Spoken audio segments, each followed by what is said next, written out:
tanda-tanda dapat haji mabrur. Yang itu yang kita nak. Yang keduanya haji makbul. Haji makbul ini kita dapat haji, kerja haji, dapat mengerjakan haji dengan selamat, balik ke tanah air, cuma tak sampai ke tahap haji mabrur. Pergi balik, ada sikit peningkatan. Tak banyak, tak berubah, ada sikit lah. Dia rajin tang mana? Tang pergi masjid, tu rajin sikit.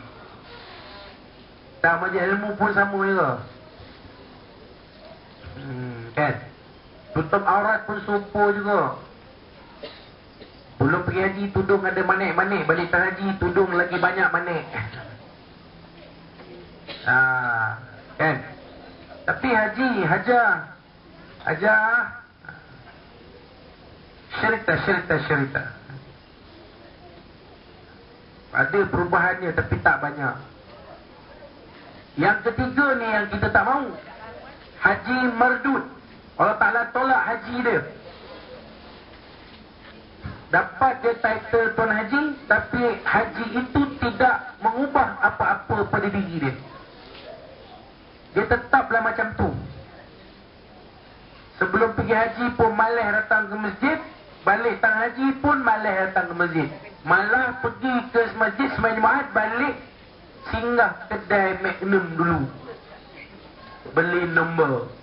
Kalau nombor beli nombor 5 big 5 small.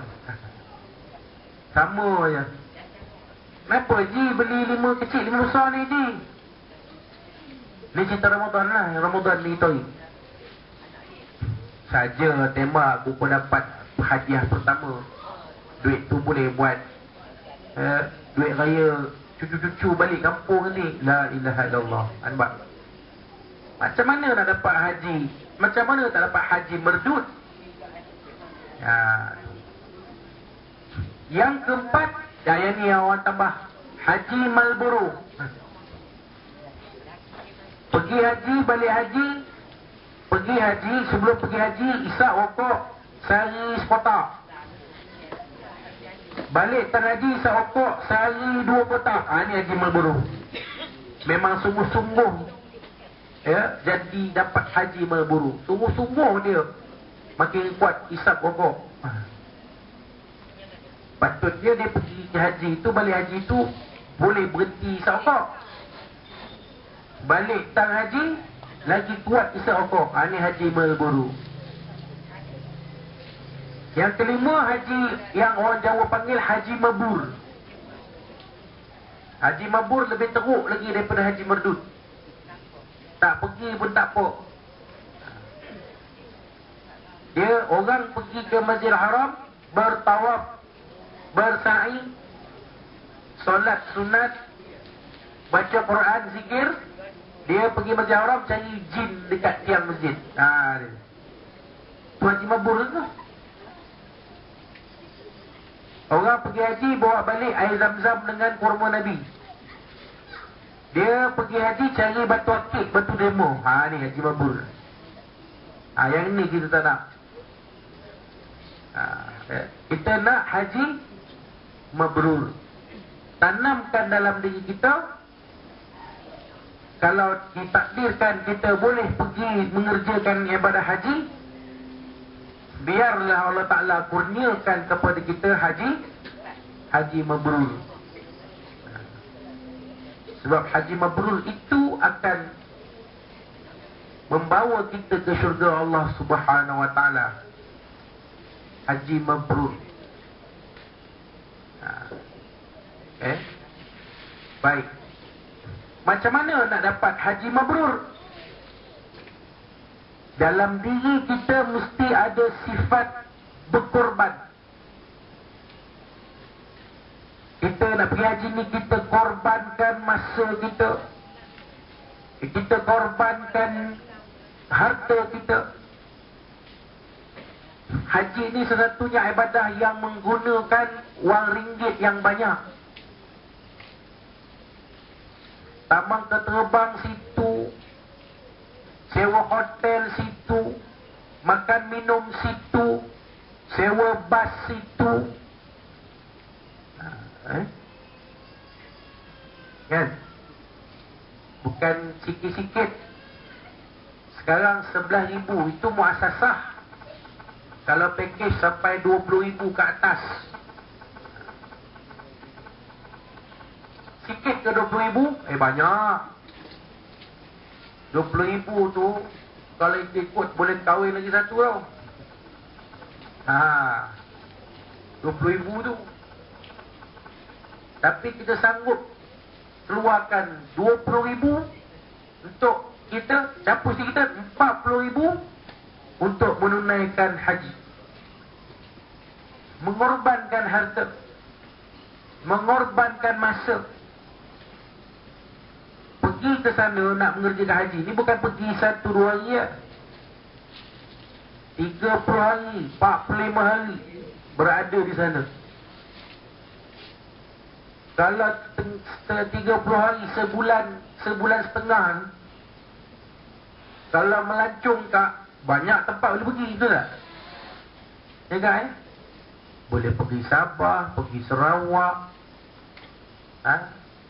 boleh round satu Malaysia kak. Boleh pergi Kamboja, Vietnam, boleh pergi Medan, boleh pergi Bali lagi. Kan? 45 hari, sebulan setengah. Tapi kita pergi ke tempat yang tak ada apa-apa tarikan, melainkan batu kerikil, bukit-bukit batu, gunung gandang batu. Itu bukan syok pun melancong ke, bukan syok pun pergi ke Mekah, Madinah ni apa yang ada. Kalau pergi ke Paris tu, an evening in Paris. Pergi ke London dapat tengok Big Ben. Pergi ke New York dapat tengok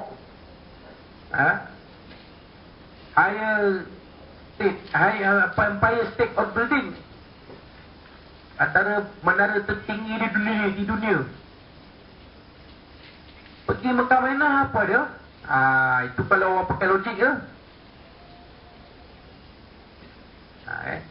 Tapi kalau dalam diri kita ada sifat pengorbanan, kita sanggup korbankan segala-galanya itu semata-mata kerana nak mengabdikan diri kepada Allah Subhanahu wa ta'ala. Yang inilah yang kita yang tinggal di tanah air ni kita buat.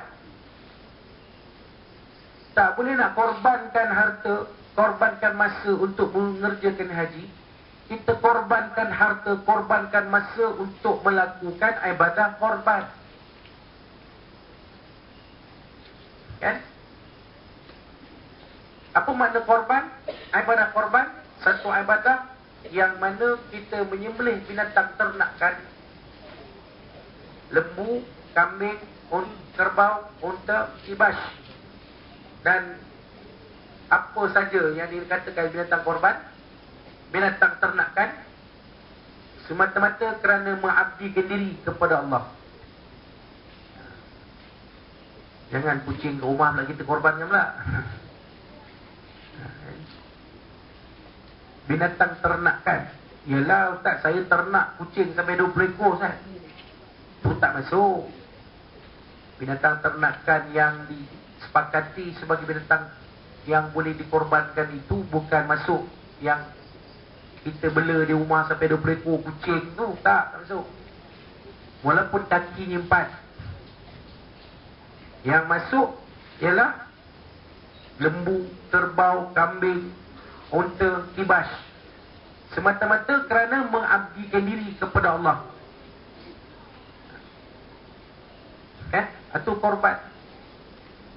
Kita korbankan harta kita, satu bahagian RM350. Kalau ikut logik, tak berbaloi kak? Berbaloi ke? 350 kita ambil satu bahagian binatang korban. kita dapat berapa kilo je daging? 5 kilo. Kan? 5 kilo, 5 kali, katalah 1 kilo RM20. Baru 100 Ustaz. Campur-campur-campur, alah, baru dalam 100,5 kan? Barang dalam pun bagi 7, dapat sikit je. Kan? Tulang adalah sikit, adalah dalam 2 kilo. Saya keluarkan RM350. Tak balai Ustaz. Ada. Itulah namanya korban. Dekat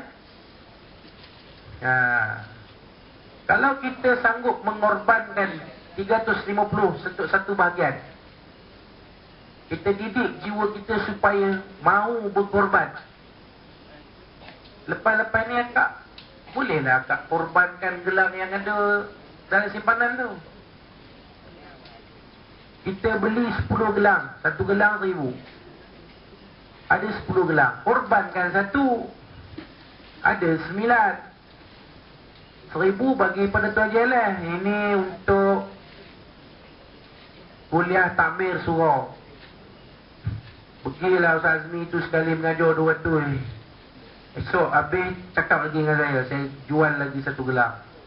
Tinggal 8. Sebab kita dah ada sifat mahu berkorban. Itu yang kita kena faham tu. Apa rahsia di sebalik ibadah korban? Nak latih diri kita supaya boleh, ya, nak latih diri kita supaya ada sifat mahu berkorban. Mahu berkorban untuk agama, mahu berkorban untuk rumah Allah, mahu berkorban untuk umat Islam.